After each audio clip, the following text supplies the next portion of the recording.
Greetings, traveler, and welcome to another one of my speed builds. For today, our travels bring us to Copperdale, and we're building a French chateau. So, this is inspired or even based on a real life house mansion that is called the Swan House, which is in Atlanta, Georgia. And the name I gave to it, which is Chateau de Cygne, is actually the translation of Swan House or Swan Mansion in French. So I'm gonna read a little bit about the real house from Wikipedia. The Edward Inman or Swan House is a mansion in Atlanta, Georgia, and it was designed by Philip T. Schutz and built in 1928 for Edward and Emily Inman. The house is currently part of the Atlanta History Center, and it has been featured in The Hunger Games Catching Fire and The Hunger Games Mockingjay Part 2, which is actually pretty interesting. I don't really remember that part, so I'm probably gonna have to rewatch the movies just to see if I catch a glimpse of this house. And I'm not even gonna read the part about the architecture or decor style because it's really long, but you should basically know that this house is just gorgeous, and also the interior of the house, like, it's so pretty. If you can, you should look it up and see the actual interior photos. They are truly beautiful. So let's continue. Swan House was designed specifically as a residence for Edward and Emily Inman, who were the affluent heirs to a cotton fortune. The Inmans used their money to help rebuild Atlanta after the destruction it endured during the Civil War. Philip Schutz himself gave the Swan House its colloquial name, based on the motif of swans present throughout the house's interior. The swan motif was one of his favorite things about the house. In addition to the house itself, the Inmans also owned the surrounding 28-acre estate, including other facilities such as a garage, servants' quarters, and a barn. Construction of the house began in 1925. The house is located in the Buckhead neighborhood, a residential suburb of Atlanta. The house was completed in March 1928, at which point the Inmans moved in. Edward Inman died 3 years after moving in. Oh, that's so sad. So Emily asked her children and grandchildren to move into the house with her. Emily Inman felt so strongly about preserving the grand staircase inside the house that she refused to let anyone use it, instead making everyone use the servants' staircase in the back of the house. That's actually pretty crazy. Why? Emily Inman lived there until her death. Okay, so that's the story of the Inmans, and let's see what has become to the house nowadays. In 1966, the Swan House was purchased by the Atlanta Historical Society with the goal of both preservation and a new headquarters for the society. The purchase generated significant interest and participation from the community. After the Swan House proved to be an insufficient space for the Historical Society's headquarters, a new building was built on the estate grounds for the express purpose of housing the headquarters, and the Swan House itself was turned into a museum. Nice. It's nice to see that it's preserved. When the Atlanta Historical Society decided in 1993 to consolidate its properties into one unified Atlanta History Center, the Swan House was included. The house has been restored to its original state, with both the interior and the exterior refurbished to be historically accurate. The property has been open to the public for tours since 1967, providing a glimpse into the Society of Atlanta in the 1920s. The Swan House was used as a set location, like we read before, for the Hunger Games, Catching Fire and the Hunger Games, Mockingjay Part 2, serving as an equivalent to the White House within the alternate world of the films. Oh, okay, I definitely should rewatch the movies and and try to notice it. The mansion was chosen for its classical style and antique details, as the directors wanted a location which looked like it had been there forever. Okay, that was a little bit too long. I did not anticipate it to be this long, so I hope that didn't bore you.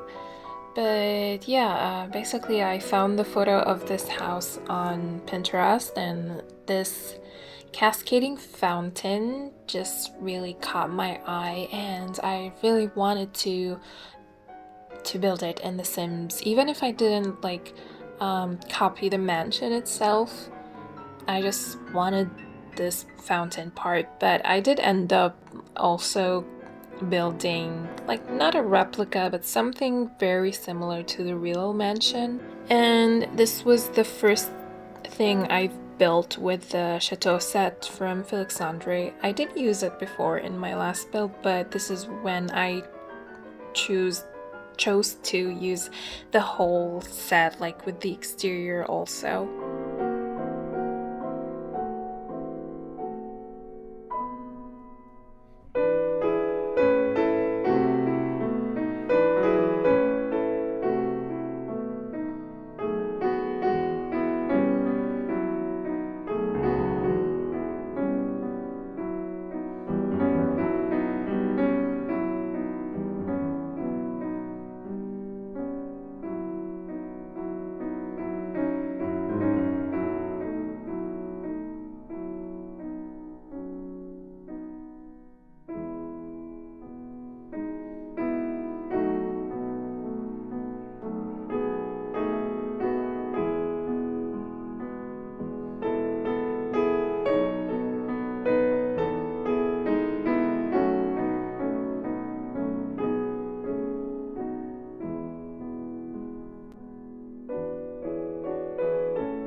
So the way this is actually built is that this foundation that the house is sitting on isn't actually a foundation, but it's the first floor.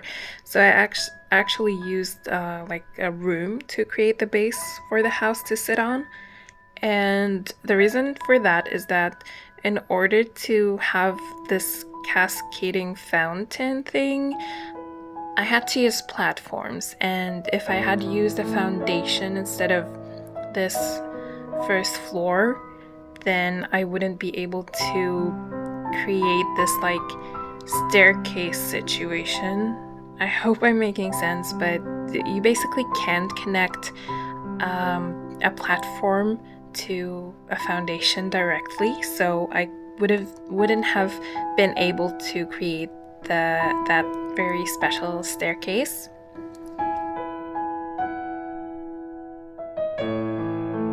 So I opted for this instead. So during gameplay, you're gonna have to go up to the second floor in order to actually see the house and play with it. And now we're in the interior. It's very elegant, very traditional, with just a little hint of modern touches here and there, but it's mostly like really elegant and French. I don't know how else I would describe it. And this living room is very spacious, it's huge, and I absolutely love the kitchen, which you're gonna see right after this. The living room does feel a little too cold for me because I don't know, it's a little too big and empty for my liking. And it's not cozy. Like, For example, it's missing a carpet or a rug, which I feel like really makes the space more cozy and warm and more homey. But like, don't get me wrong, I still love this living room.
There are 2 bathrooms in this house. Well, technically 1.5 bathrooms.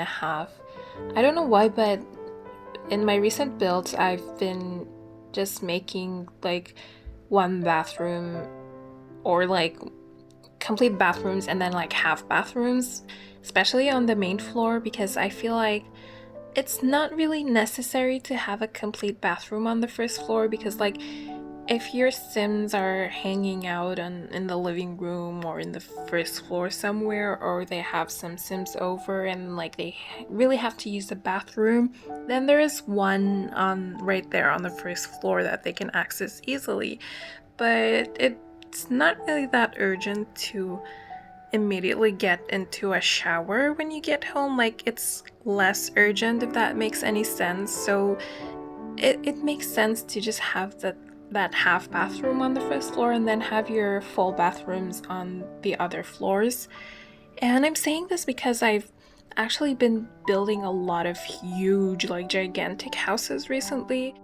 And I don't know why I have a problem just predicting the size of the house that I'm actually building. Like, I always think I'm building smaller than I actually am. I don't know why. And yeah, I've been building a lot of huge houses. So for those of you who prefer family gameplay, this is good news for you. Most of these houses have multiple bedrooms. This house isn't actually that huge. I know that like from the outside it gives this illusion that it's this huge mansion, but it's actually not that big. But it's still big. It's not like a tiny house or anything. It's just not that big compared to my few other recent builds, but it's still huge. However, there are only 2 bedrooms here, so it can fit up to 4 Sims, I think. But there are some extra rooms that I didn't choose to make as bedrooms. Like there's an extra living room, there is an extra study, and you can, if you want like to put more Sims in this house, you can just convert those rooms. But if you want like something specifically built for a bigger family, then just wait and see. Wait and see my next couple of builds. I have some pretty huge ones, and I don't know why I've been doing this to myself. Like it's pretty much torturing myself, but I did enjoy building them. And here in the library, I didn't use the Chateau library because I didn't have it yet at this point. So I used this one instead, which is from Strange Storyteller Sim, and it's really been a lifesaver so far, but I think I'm probably gonna use the one from the Chateau set from now on because it's more Maxis match than this one. But this library has really been a lifesaver for all these years because we didn't really have anything like this in the game.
This is the other library that I was talking about, and I don't know why we have two libraries in this house, but I thought of this library here being like more of a study. This is where the kids would sit and do their homework and study, and where the parents would do their work if they have any work.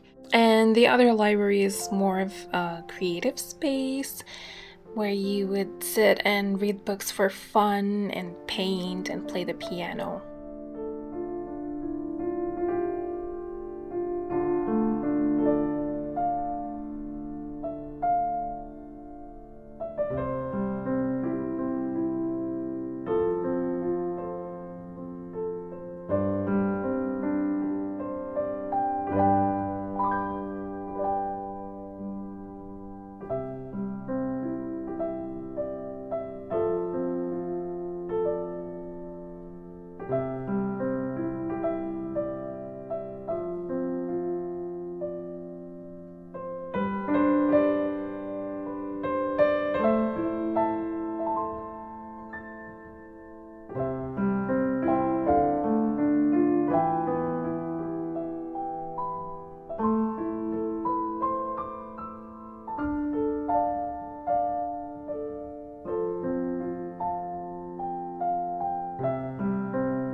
This is the parents' bedroom, and I used the fence from the Chateau set as a bed frame.